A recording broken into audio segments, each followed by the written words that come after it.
कुंभ नहीं बल्कि महाकुंभ होने जा रहा है। 144 साल बाद ऐसा संयोग होता है जब महाकुंभ प्रयागराज में आयोजित किया जाता है। भव्य दिव्य अलौकिक तैयारियां की गई है, अद्भुत तरीके से पूरी संगम नगरी को सजाया गया है। और जब हम संगम नगरी का जिक्र करते हैं तो आपको बता दें, गंगा, यमुना और अदृश्य सरस्वती का मिलन होता है, जिसमें स्नान करने के लिए दूर दराज से लोग आएंगे। इस बार 45 करोड़ श्रद्धालुओं के पहुंचने का अनुमान है। योगी आदित्यनाथ क्योंकि नाथ संप्रदाय से आते हैं तो वो भी पहुंचेंगे अपनी कैबिनेट के साथ। 45 दिनों तक टेंट सिटी में रहेंगे और वहीं प्रयागराज से यूपी सरकार चलेगी, बड़े बड़े फैसले लिए जाएंगे। क्या कुछ और खास होगा, सब कुछ बताएंगे। पहले आप ये रिपोर्ट देखिए।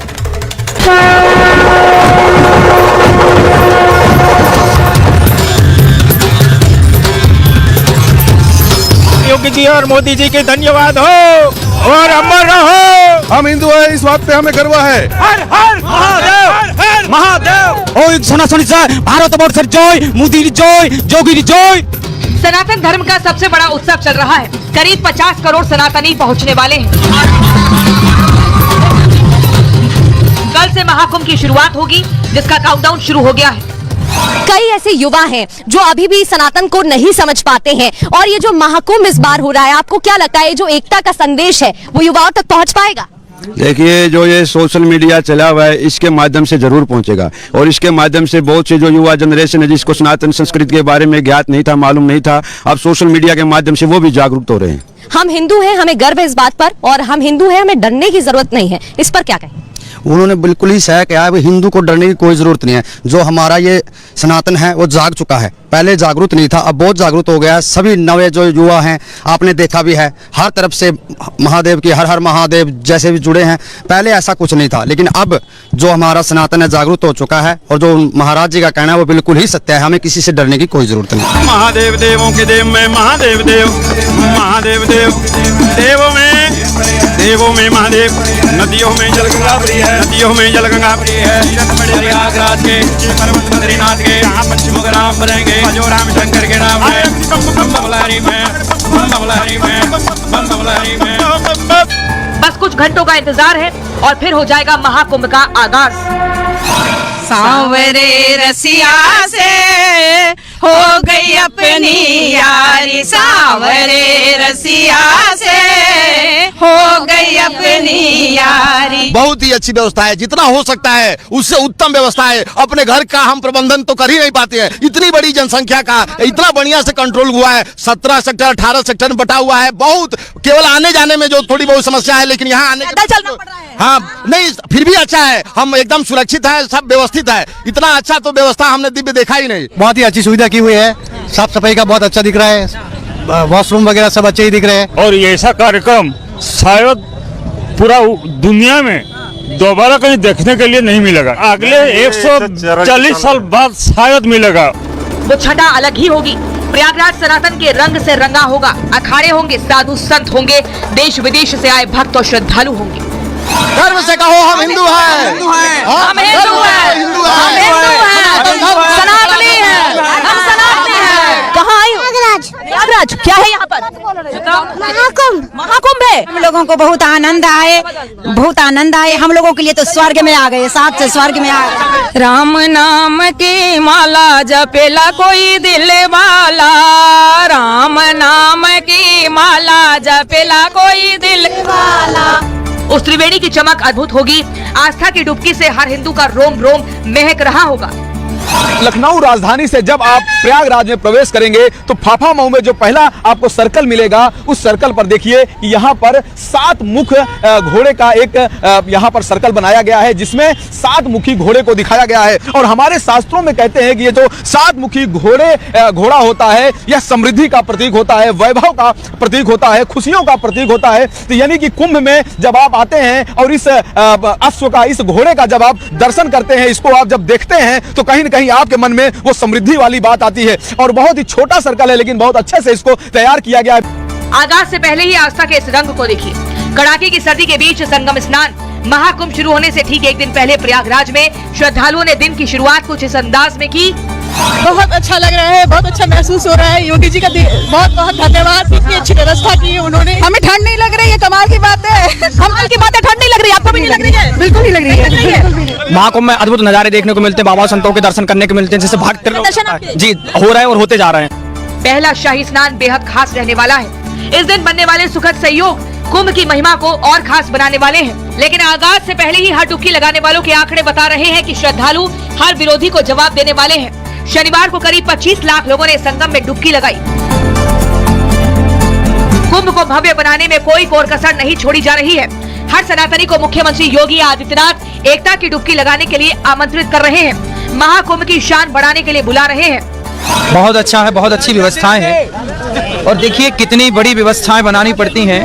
ये पूरे में ये सड़क बनाना और पूरे में हर कैंप में पानी पहुंचाना और वहां पे सीवर की लाइन डलवाना अपने आप में कितनी बड़ी चुनौती है। हर चौराहे पे पुलिस की तैनाती, हर चौराहे पर व्यवस्थाएं, पूरे कुंभ को बहुत अच्छा, बहुत बड़ा मैनेजमेंट है ये। इससे ये पता चलता है कि हमारे यहाँ के जो मंत्री जी हैं, मुख्यमंत्री जी, वो कितने सजग हैं इस कार्य के लिए और बहुत सुंदर तरीके से इस बार व्यवस्था की गई है। प्रयाग का महाकुंभ ही पहला वो महा आयोजन होने वाला है जो बताएगा कि हिंदू एक है, सनातन ना मिटा है और ना कभी मिटेगा। एकता का यही संदेश हर उस नफरती को परेशान करेगा जो महाकुंभ के नाम पर सियासत कर रहा है, जो महाकुंभ के खिलाफ साजिश रच रहा है। Bureau report, Republic Bharat.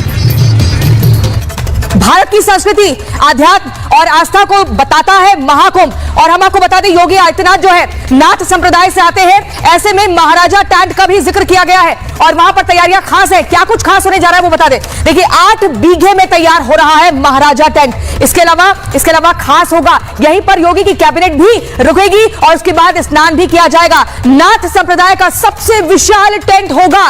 कुंभ में 8 बीघे में फैला है नाथ संप्रदाय का टेंट, जहां पर अलग तरह की सुविधाएं भी होंगी, आधुनिकता की झलक भी देखने को मिलेगी। टेंट को 4 बड़े बड़े जर्मन हैंगर बना रहे हैं जिसमें अलग ही तस्वीर झलकेगी। महाराजा टेंट में करीब 56 से 57 टेंट होंगे। ये खासियत है। आपको बता दें, देश भर से आए नाथ संप्रदाय के संत इसी में एक साथ एकजुट होकर रहेंगे। 2019 में भी आपको याद होगा, यूपी कैबिनेट ने भोजन यहीं पर किया था, यानी कि जहां पर कुंभ का आयोजन किया गया था। 20 से 21 जनवरी को यह प्रस्तावित किया गया है। और साथ ही यहां पर आपको बता दें, योगी कैबिनेट के तमाम मंत्री नेता सब एक साथ रुकेंगे। इस बार भी मंत्रियों के भोजन की खास व्यवस्था की गई है। ऐसे में कड़े नियमों का भी पालन करना होगा। टेंट में सुरक्षा के सभी इंतजाम किए गए हैं ताकि कोई परिंदा भी पर ना मार पाए। महाराजा टेंट में बारिश का कोई असर नहीं होगा, इसलिए बार बार आधुनिकता का हम जिक्र कर रहे हैं। लोहे के पाइप का इस्तेमाल किया गया है। ऐसे में आपको बता दें, लोहे का पाइप का इस्तेमाल होता है, बारिश का कोई असर नहीं होगा। लेकिन शीतलहर लगातार चल रही है और इसी में कड़ी तपस्या होगी। इसलिए बार बार हम कह रहे हैं आपको कि जब भी भारतीय संस्कृति की बात होती है,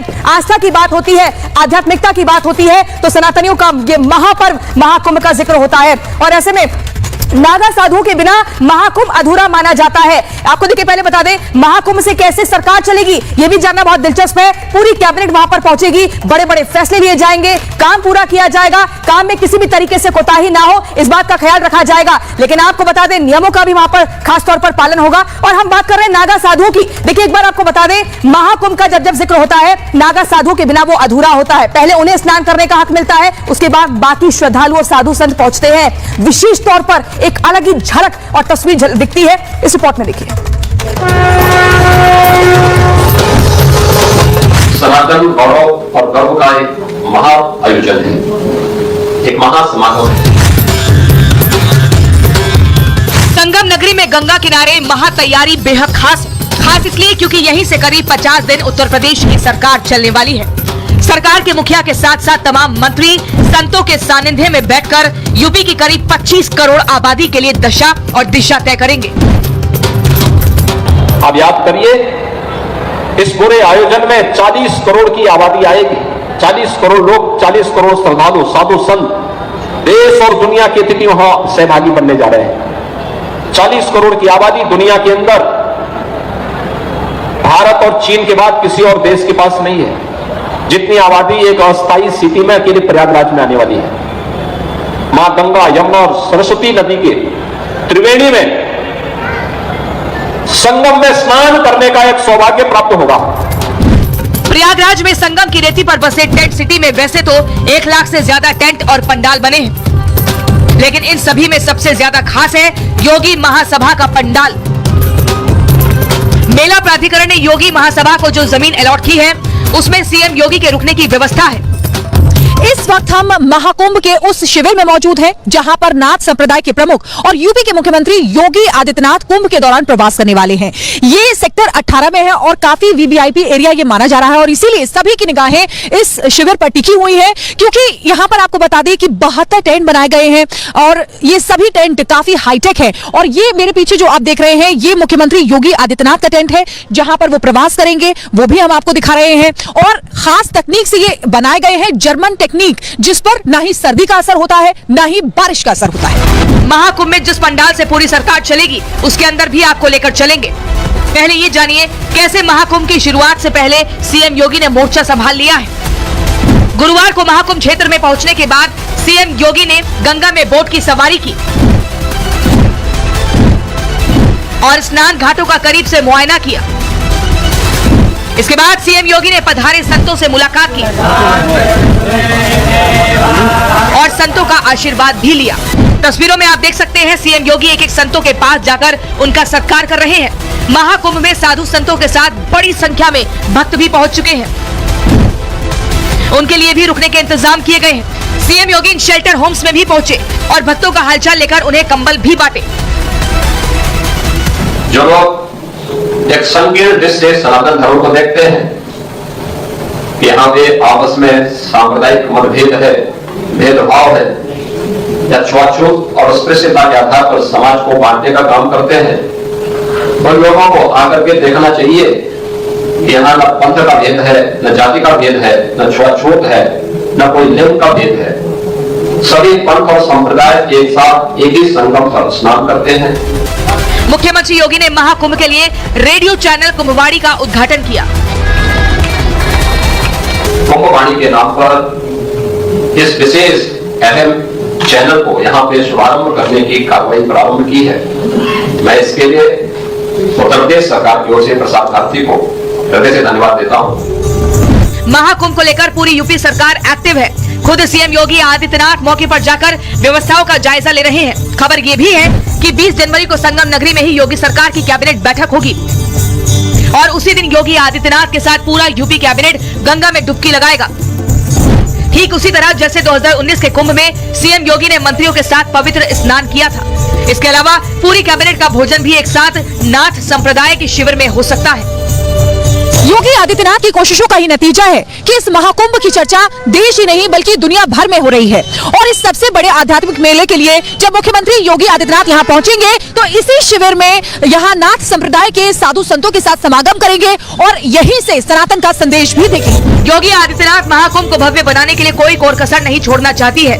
संगम तट में आए साधु संतों को लेकर आम भक्तों का ख्याल रखा जा रहा है। केंद्र की मोदी सरकार भी महाकुंभ में योगी सरकार की पूरी मदद कर रही है। जाहिर है इस बार महाकुंभ न भूतो न भविष्यति वाला होने जा रहा है। इस बार के महाकुंभ में 40 करोड़ से ज्यादा भक्तों का अनुमान है। ऐसे में देश प्रदेश की अर्थव्यवस्था में अकेले महाकुंभ 2 लाख करोड़ का योगदान देगा। 2019 के कुंभ में करीब 1,20,000 करोड़ का कारोबार हुआ था। इन दिनों दुनिया के हर कोने में महाकुंभ की चर्चा है, वजह भी है। धरती की पूरी जनसंख्या की 5% आबादी पहुंचने वाली है। विदेश से भी बड़ी बड़ी हस्तियां पहुंचने वाली है। एक और पूरी दुनिया महाकुंभ में आकर अपने पाप और कष्टों से मुक्त होना चाहती है, तो वहीं दूसरी तरफ आशंका ये भी है कि मोदी योगी विरोधी अयोध्या की तरह अपने नफा नुकसान के लिए संगम नगरी से कन्नी ना काट ले।